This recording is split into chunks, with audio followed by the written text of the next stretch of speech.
The U.S. Federal Emergency Management Agency, FEMA, exposed 2.3 million disaster survivors to possible identity theft and fraud by improperly sharing sensitive personal information with an outside company, according to an internal government watchdog. The U.S. Department of Homeland Security's Office of Inspector General, OIG, said FEMA had shared financial records and other sensitive information of people who had participated in an emergency shelter program after being displaced by Hurricanes Harvey, Irma and Maria and the California wildfires in 2017.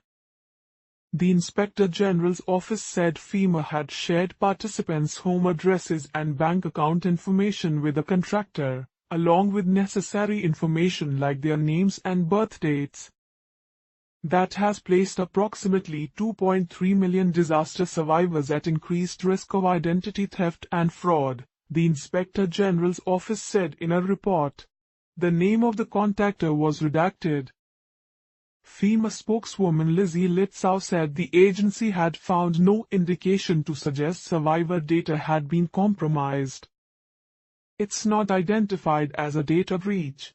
It's oversharing of information, she said. Litzow said the agency has removed unnecessary information from the contractor's computer systems. But FEMA's review only found that the contractor's computer systems had not been breached within the past 30 days because it did not keep records beyond that point, OIG said. FEMA told the watchdog it will not be able to completely resolve the problem until June 30th. It is not the first time OIG has found that FEMA has mishandled personal information. A 2015 review revealed that agency personnel at a disaster response center in California stored disaster survivor records in open, unsecured cardboard boxes. Investigators also found the agency mishandled data in 2013. FEMA awarded contracts to 1,660 different entities in the last fiscal year, according to federal contracting data, covering everything from food to construction equipment.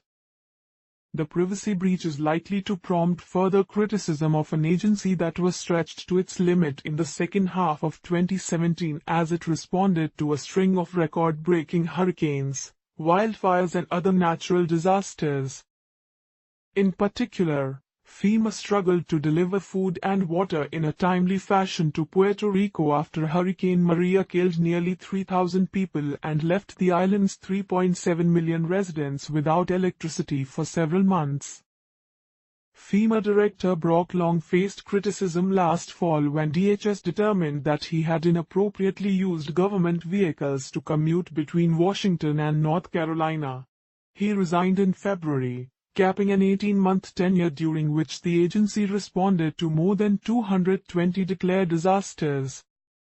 Get the latest election news, live updates and election schedule for Lok Sabha elections 2019 on ndtv.com/elections. Like us on Facebook or follow us on Twitter and Instagram for updates from each of the 543 parliamentary seats for the 2019 Indian general elections.